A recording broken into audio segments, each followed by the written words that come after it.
శ్రీమాత్రే నమః. ఈరోజు శ్రీ కనకదుర్గ దేవాలయము విజయవాడ గురించి తెలుసుకుందాము. కృష్ణా జిల్లా విజయవాడ పట్టణమందు కృష్ణా తీరమున ఇంద్రకీలాద్రి పర్వతంపై వేంచేసి ఉన్న కనకదుర్గమ్మ గొప్ప మహిమలు గల తల్లి.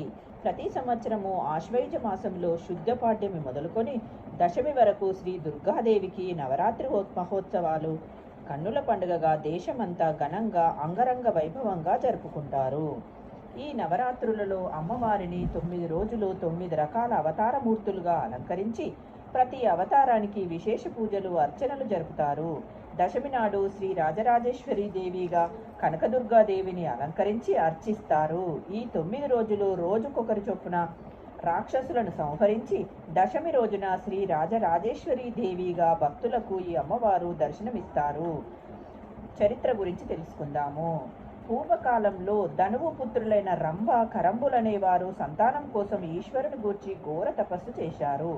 కరంబుడు నీటిలోను, రంభుడు పంచాగ్నులయందున తపస్సు చేస్తుండగా ఇంద్రుడు ముసలి రూపంలో వచ్చి కరంబుని సంహరించాడు. సోదరుని మృతికి విచారగ్రస్తుడైన రంభుడు తన తల నరుక్కొని పరమేశ్వరుడికి అర్చించడానికి పూనుకున్నాడు. అప్పుడు శంకరుడు అతనికి ప్రత్యక్షమయ్యి అతని భక్తికి మెచ్చి వరం కోరుకోమన్నాడు. పుత్ర సంతతి లేని నాకు నువ్వే 3 జన్మలు పుత్రునిగా జన్మించాలి.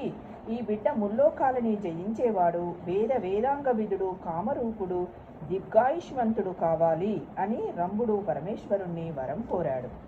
అప్పుడు పరమేశ్వరుడు అతనికి వరం ప్రసాదించాడు.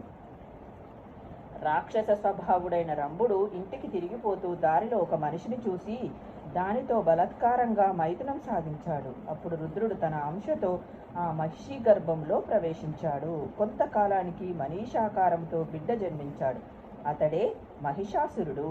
అతడు మహాబలవంతుడై ఇంద్రుని జయించి స్వర్గాధిపత్యం పొంది ముల్లోకాలని గజగజలాడిస్తూ లోకకంటకుడయ్యాడు.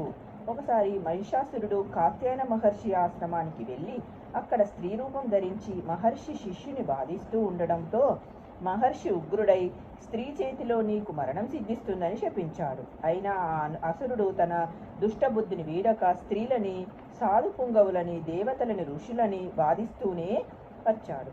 అప్పుడు దేవతలంతా కలిసి ఆదిశక్తిని ప్రార్థించారు. ఆ దేవి ఉగ్రచండి అనే పేరిట ఉద్భవించి మహిషాసురుని సంహరించింది. మరో జన్మలో మళ్ళీ మహిషుడు రంభుడు పుత్రుడిగా పుట్టి తన దానవ నైజంతో దేవతలను పీడిస్తూ ఉంటే ఆ దేవతల ప్రార్థనపై ఆదిశక్తి భద్రకాళి రూపంలో అవతరించి మహిషిని మట్టుపెట్టింది. 3వ జన్మలో ఈ మహిషురుడు ఘోర తపస్సు చేసి బ్రహ్మ వద్ద వరాలు పొంది ఇష్టానువర్తిగా వ్యవహరిస్తూ లోకపీడితుడయ్యాడు. ఆ మహిషునికి ఒకరోజు మహాకాళి తనని ఒరిసిపట్టి తల నరికి రక్తపానం చేస్తున్నట్లు భయంకరమైన కల వచ్చింది.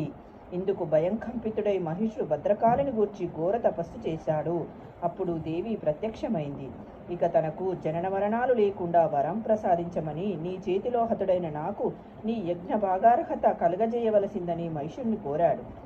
మహిషుడు, మహిషా, నువ్వు రుద్రాంశ సంభుడవు. నాకు వాహనం కావడానికి బ్రహ్మ నిన్ను సృష్టించాడు. ఇక నువ్వు నా వాహనంగా ఉండి నేను నిలిచిన చోట పాదాక్రాంత శరీరుడవై నా సన్నిధిని నిలిచి ఉంటావు అని దేవి పలికింది. ఆ తర్వాత మహేషుడికి మళ్ళీ జగన్మాత మాయ కప్పడంతో మళ్ళీ అసురచేష్టలకు పూనుకొని దేవతలను మునులను పీడిస్తూ ఉండటంతో దేవతల ప్రార్థనపై మరో శక్తి శ్రీ కనకదుర్గామాతగా వెలసి సపరివారుడైన మహిషాసురుని సంహరించి ఇంద్రకీలాద్రిపై శ్రీ కనకదుర్గాదేవిగా వెలసింది. ఓం శ్రీమాత్రే నమః. రేపటి వీడియోలో ఇంద్రకీలాద్రి చరిత్ర గురించి తెలుసుకుందాము.